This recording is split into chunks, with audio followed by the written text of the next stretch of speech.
Hello and welcome to the AnnuityStraight Talk podcast, episode number 189. I am your host, Bryan Anderson, founder and creator of AnnuityStraightTalk.com here in Western Montana on a calm, mild August day. Would have a very nice summer, a lot of rain and pretty good even temperatures. I know not everybody's experienced the same thing because California has been kind of cold. A lot of the country's been really hot, but it's not too bad here. Usually this is the best time of the year being in Montana. So please like, subscribe, or comment on any of your favorite podcast platforms or on YouTube. Schedule a call with me, top right corner of any page on AnnuityStraightTalk.com. Button says schedule a call. Today I'm going to talk about something that just popped in my head after I had a meeting with someone yesterday. I think I'll probably talk about him in a bit, just briefly. Let me share my screen because I'm going to show you guys a couple of statements, and then I got my visual aid, the podcast I wrote just to make sure. That's the newsletter. We're talking about performance of index annuities because, I mean, obviously the opinions around it have been either side of it for years. You guys know that I'm not into getting things overblown. I don't go chase for the big numbers. I criticize people who really, throw out the called pie in the sky numbers, 15% average. Look how crazy this thing is. No, they're good products, but everybody's curious, and hindsight is 2020. In the past couple of years, we've had really good rates, and we've been seeing really good interest credits for those people that are rolling the dice to get into a product that's got a little more upside than a fixed product. So, and I was talking to a guy yesterday. He was very happy with what he got out of it. He's also got a MIGA. Said, hey, this is pretty good. I'm very satisfied with how this is going. Figured I'd grab a couple and share them with you guys. So anybody considering it realize there's nothing to be scared of. Now, MIGAs, multi-year guaranteed fixed annuities, are just fine for anyone who wants a pure guarantee. Indexed annuities are there for anybody who wants to take a shot at more interest. Got to look at both to decide which one you prefer. With a healthy market, we've got good interest rates. It means index annuity owners had the opportunity to enjoy some really nice yields attached to the market without risks of losing on the downside. So I'm not trying to sell anybody anything, just educate. Calm some fears, dispel myths if there are any. I'm just explaining what actually happened for a couple of contract holders. This is not a hypothetical. This is what we got the statements to show it. Each of the ones I'm going to share have in this podcast, there's two of them. They've got blended allocations with some of the money sitting in the fixed rate account of each contract. So that brings down the total yield a little bit because it's just a fixed rate, but that needs to be considered as far, if you're really looking at what the upside potential of these contracts would be. So the individual indexes did much better, but this just shows you how a diversified contract can produce suitable and even exceptional returns. Allocation is very important.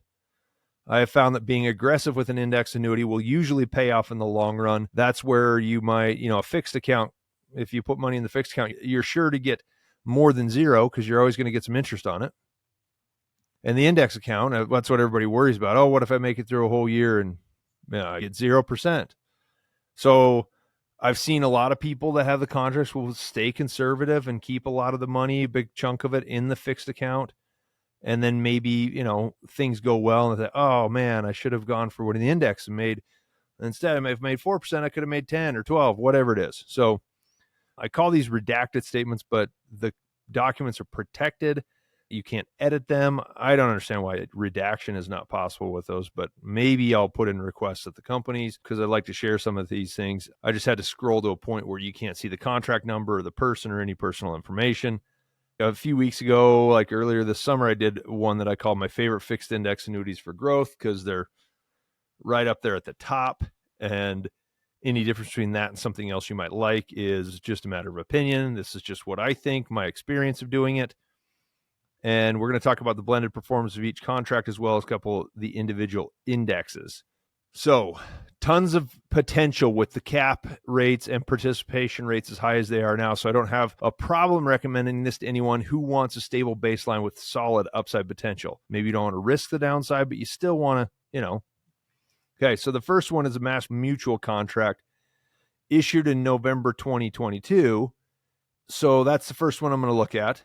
I could scroll through the whole document and show you more. I'm going to show you the important stuff. So the purchase payment initially was $285,393. As of November last year, it was at $342,074. So it's made almost $57,000 in interest in 2 years. Now, obviously, we are close to 3 years on that, but this is the statement that was available after the second year credit. If the market holds for a few more months, these guys are going to get another 10% yield on top of it.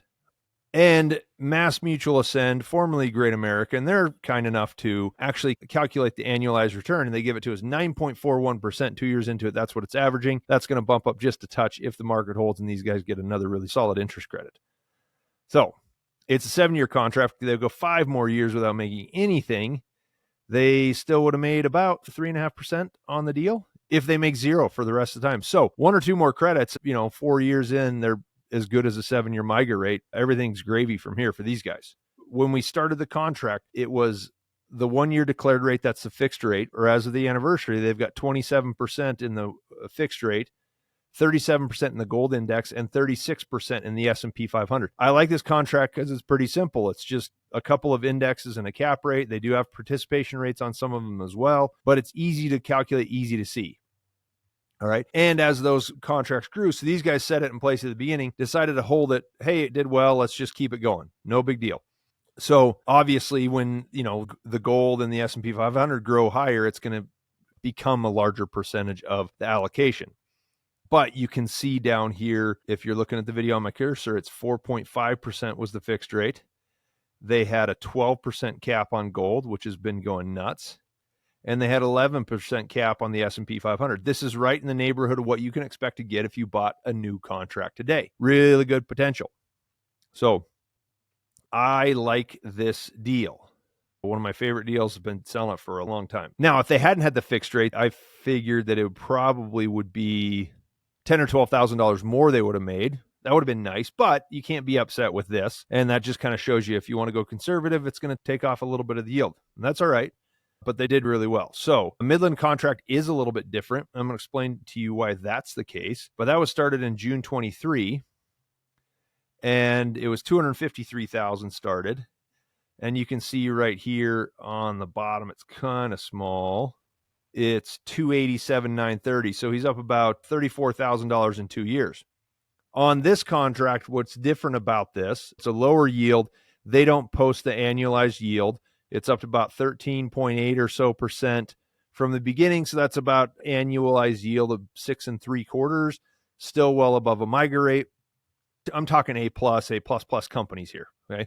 I'm not talking about the private equity, consumer direct, taking risks, shadow investments, BS. This is good, solid, standard, traditional insurance companies. Okay. You can't find that kind of rate or that yield with that quality of paper in the market. You can go A-, you can go B+, you can go, hey, my neighbor said this was good. Cool. Don't call me if it goes the other way because I don't put people into that stuff. Anyhow, again, fixed account was a portion of it. What they did at the beginning is they put some of it in a 2-year option. So it had its first opportunity to credit this year. And that came through, if you look down a touch, it was 12.6%. So last year they had the fixed account in the S&P 500. They bumped up good because the S&P did well on about 40% of the money. They didn't get an interest credit. So that would hold it back at the beginning. If that trend continues, which it will, it'll look better and catch up in the long run. So if you say 6 3/4 isn't that great, that's what you do. Wait that time period, and those will tend to average out. So this year was a bigger year because they got 4.4 on the fixed rate and 10.5 on the S&P 500 cap. Really good, easy, straightforward. All right. 10.5% on 111,000. So yeah, nice solid yield. And again, they've only had 1.5 essentially index credits in 2 years because of that 2-year option. Now we did change that to go back to mostly 1 year. I think it went really aggressive on the S&P 500 cap. It reset at a real point. I mean, it's already up. This contract came up end of June. S&P is already up a few percentage points. So it's trending in the right direction for them. Even though this was light in the first year, that's going to blend out. The 1 and 2 year options will typically even out over time. And a lot of times you use the 2-year options if you hit it just right. And we caught that on a good trend. You can actually see a little bit better performance, as you should. So I expect both of these contracts to average around 7% over time. And that's just what I said as an expectation, even though we've got one that's right at it. I think that'll catch up and go higher based on what we've done with it. And we've got the other one that would be a bit lower. Obviously, it could go higher if it hits that cap a couple more times or comes close, then it could exceed that 7%, but I sell reasonable expectations. We've had good markets. but timing will not always be perfect. And at least this is well ahead of a MYGA rate. I always say, like, if you buy the index annuity, you better hope that you do better than a MYGA.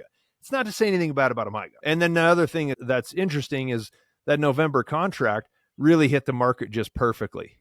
And there will be a time in the next 5 or 6 years where the June timing was better than the November timing. Those things seem to even out. Everybody says, what's the best time? Well, in the last 2 years, buying one in November, I guess, is pretty good.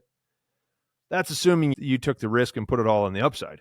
So again, I'm not saying nobody should consider a MYGA. Fixed annuities are not consistent. If you're using it for, say, systematic distributions, you need to be able to wait a period of time to get an interest credit. Some people that buy MYGAs like to start taking, interest payments right away. They set it up as a systematic distribution for an income plan, RMDs, whatever it might be. So, it pays. Both of these people that own these contracts also own some MYGAs. So it's not an all or nothing either. That's exactly why they decided to do it that way. Well, let's get a really good guarantee on this and let's roll the dice and shoot for more. And they're doing well with it. And that's why I'm happy to show it to you. So let's see. Yeah, both of these guys. And the thing is that they both have no immediate need for withdrawals. I think one couple, when they bought it, was 3-4 years away from retirement. The other couple's well into retirement. They're just managing safe money and happy to have it.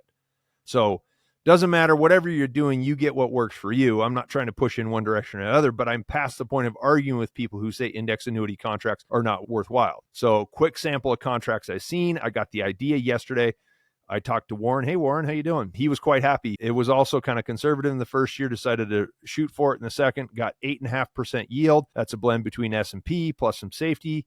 And he said, I'm very happy with this. So I'm happy for him because he's a great guy. And I just want to see everybody do well. You guys, support me and my business and keep me relevant here. So I'm happy to see you guys be profitable. So it is safe money without fees. What in the world else do you expect? As you guys could see, which I showed you, both of these contracts had the potential to earn even more interest. Now, some people will stress about choosing the right indexes at the beginning and every year. It's not necessary, but you're welcome to if you own it. That's what I'm here for, to help talk you through it.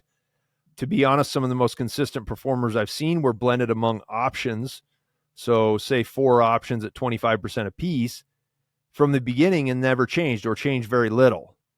The point is, whether you do a blend of options or if you stick it in one, you're going to have good years and bad that are supposed to average out. That's the point. It's the same with the stock market. One thing that I missed even when I was writing this, and now that I'm talking about it, is what's really important is these contracts going into their 3rd year, the rates are the same as when they bought them. So they still hold the exact same potential as when they were purchased. That's a really big deal because a lot of people look and say, oh, they're just going to screw me on the rates. They're going to drop the caps and do this. There are some that do. There are some that put out that big rate at the beginning. Oh, look, our cap rate's way higher. What's typically going to happen is you might get one shot at it that 1 year, and then they're going to bring that back down to what everybody else is. You better hit it that first year. So hopefully they just take it to where everybody else did, or maybe they got to cover the cost of doing that if you hit it, and they'll bring it back lower. So that's why, you do what you want with your money, but I sell the ones that are consistent. So I don't have to apologize for something 4 or 5 years down the road. Last week I talked about I don't chase MYGA rates. I don't chase cap rates either.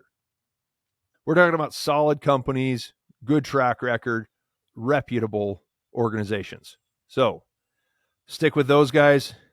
Then you can expect to do well over time. If you want to talk about and run through some numbers, get on my calendar. I'll talk to you about these products or compare them to anything else that you want to look at. You want to run through some scenarios, top right corner of any page on AnnuityStraightTalk.com. Thanks again for joining me. Episode 189, Real Index Annuity Performance. Like, subscribe, or comment on any of your favorite podcast platforms or on YouTube. I will be back with episode number 190 next week. Thank you so much for joining me, and have a great day. Okay, bye.